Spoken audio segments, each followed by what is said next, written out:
Hello everyone, I hope all are feeling well. जो भी जहाँ होंगे बढ़िया होंगे। और यहाँ पे हम लोग देखेंगे विद्युत धारा का चुंबकीय प्रभाव यानी मैग्नेटिक इफेक्ट ऑफ करंट।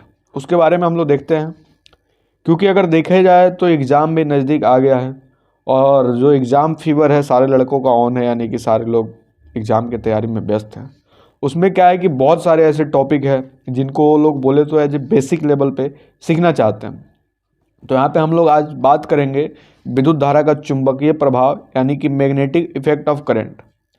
चुंबक की बात करें अगर मैग्नेट की, तो मैग्नेट वह पदार्थ है जो लोहे की बनी वस्तुओं को अपने ओर आकर्षित करता है, वो चुंबक कहलाता है। यानी कोई भी ऐसा चीज जो लोहे को अपने तरफ आकर्षित करे, खींचे, उसको हम लोग बोलते हैं चुंबक। उसके बाद बोल रहा है चुंबक के सिरे के निकट की वह बिंदु जहां चुंबक का आकर्षण बल अधिकतम होता है, ध्रुव पोल कहलाता है। स्वतंत्रता पूर्वक लटके हुए चुंबक का एक ध्रुव उत्तर दिशा की ओर तथा दूसरा ध्रुव दक्षिण दिशा की ओर हो जाता है। चुंबक का वह ध्रुव जो उत्तर दिशा की ओर जाता है, उत्तर ध्रुव, तथा जो ध्रुव दक्षिण की ओर जाता है, दक्षिण ध्रुव कहलाता है। दोनों ध्रुवों को मिलाने वाली रेखा को चुंबकीय अक्ष कहा जाता है। समजातीय चुंबकीय ध्रुव एक दूसरे को प्रतिकर्षित करते हैं और विजातीय चुंबकीय ध्रुव एक दूसरे को आकर्षित करते हैं। चुंबकीय पदार्थ की बात करें तो वैसे पदार्थ जिन्हें चुंबक आकर्षित करता है चुंबकीय पदार्थ कहलाते हैं, जैसे लोहा, कोबाल्ट, निकेल तथा उनके कुछ मिश्र धातु। अचुंबकीय पदार्थ की बात करें तो वैसे पदार्थ जिन्हें चुंबक आकर्षित नहीं करता है अचुंबकीय पदार्थ कहलाते हैं, जैसे कांच, गिलास, पीतल आदि। उसके बाद मैग्नेटिक फील्ड की बात करें तो ऐसा क्षेत्र जिसमें किसी बिंदु पर रखी गई चुंबकीय सुई एक निश्चित दिशा में ठहरती है, इस क्षेत्र को चुंबकीय क्षेत्र कहते हैं। चुंबकीय क्षेत्र को चुंबकीय क्षेत्र रेखाओं द्वारा दर्शाया जाता है। चुंबकीय क्षेत्र रेखाओं के गुण की बात करें तो किसी चुंबक के चुंबकीय क्षेत्र में क्षेत्र रेखाएं एक संगत बंद वक्र होती है जो उत्तरी ध्रुव से दक्षिणी ध्रुव में प्रवेश कराती है और पुनः चुंबक के भीतर होती हुई उत्तरी ध्रुव पर वापस आ जाती है। ध्रुवों के समीप क्षेत्र रेखाएं घनी होती है, परंतु ज्यों-ज्यों उनकी दूरी ध्रुवों से बढ़ती है उनका घनत्व घटता जाता है।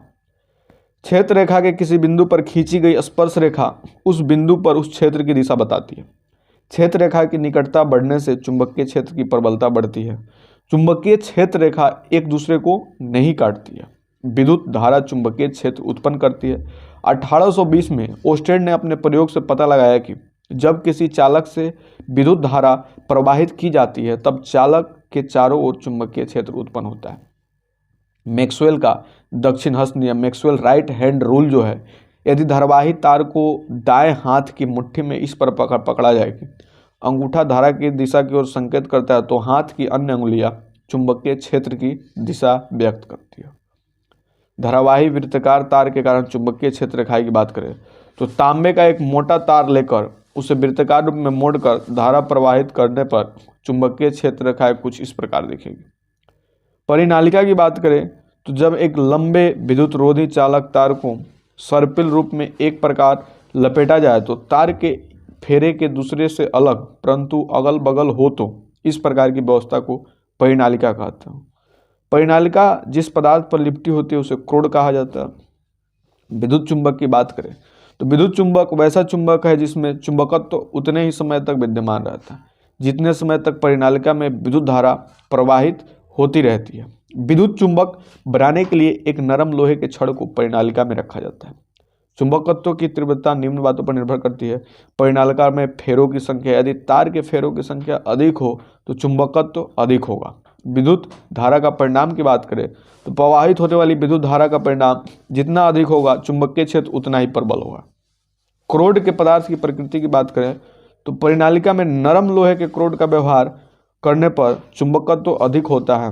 धारावाही चालक पर चुंबकीय क्षेत्र का प्रभाव, जब एक धारावाही चालक को चुंबकीय क्षेत्र में रखा जाता है तो उस पर एक बल लगता है। बल की दिशा चुंबकीय क्षेत्र की दिशा तथा विद्युत धारा की दिशा दोनों पर निर्भर करती है। इसके साथ ही देखते हैं फ्लेमिंग लेफ्ट हैंड रूल।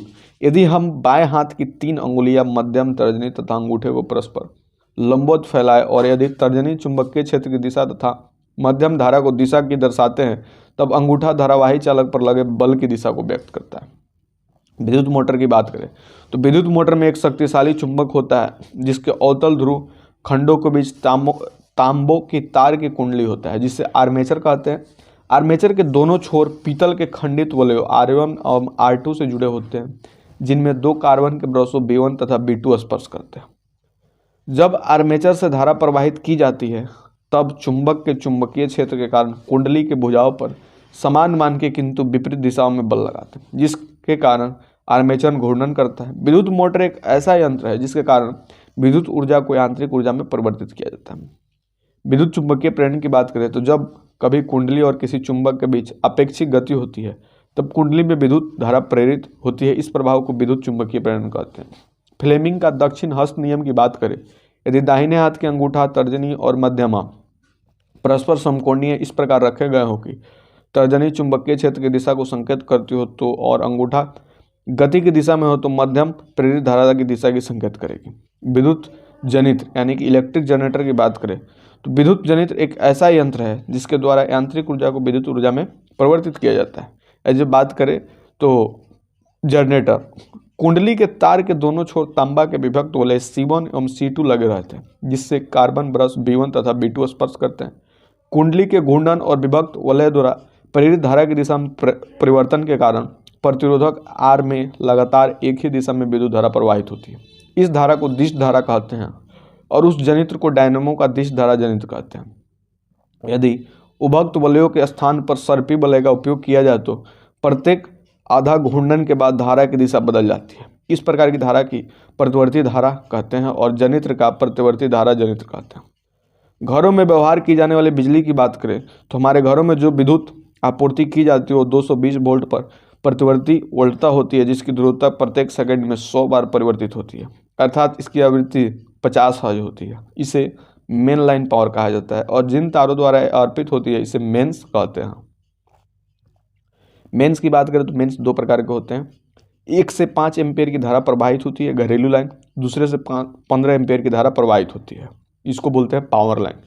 घरेलू वायरिंग की संरचना की बात करें तो पावर हाउस से ट्रांसफर की सहायता से विद्युत को विद्युत पोलो तथा तांबों के 2 मोटे तारों द्वारा घरों तक पहुंचाया जाता है।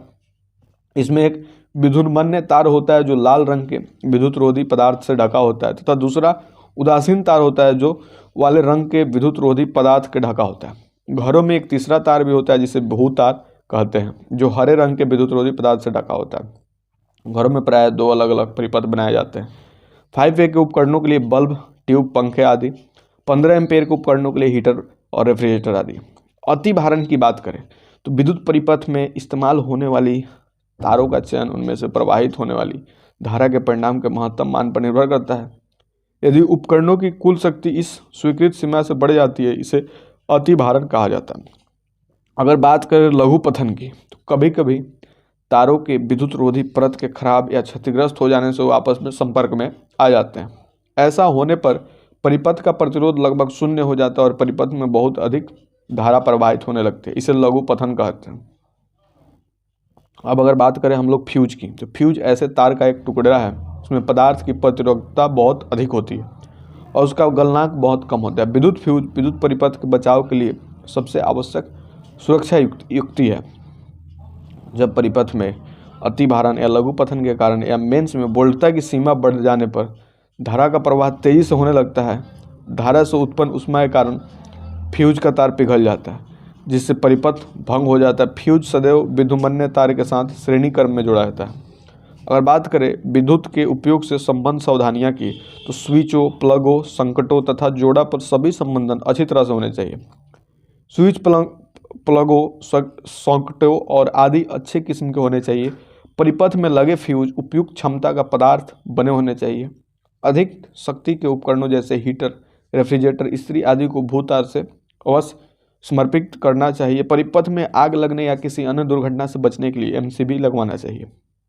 यदि कोई व्यक्ति विद्युन्मन्य तार के सीधे संपर्क में आ जाता है तो उसे किसी विद्युत रोधी पदार्थ की सहायता से छुड़ाना चाहिए। विद्युत परिपथ में कोई मरम्मत करते समय दस्ताने और जूते हमें अवश्य पहनने चाहिए। ये था magnetic effect of electric current. आपको कैसा लगा कमेंट करके बताएंगे और जल्दी मिलते एक नए वीडियो में। तब तक के लिए बाय बाय।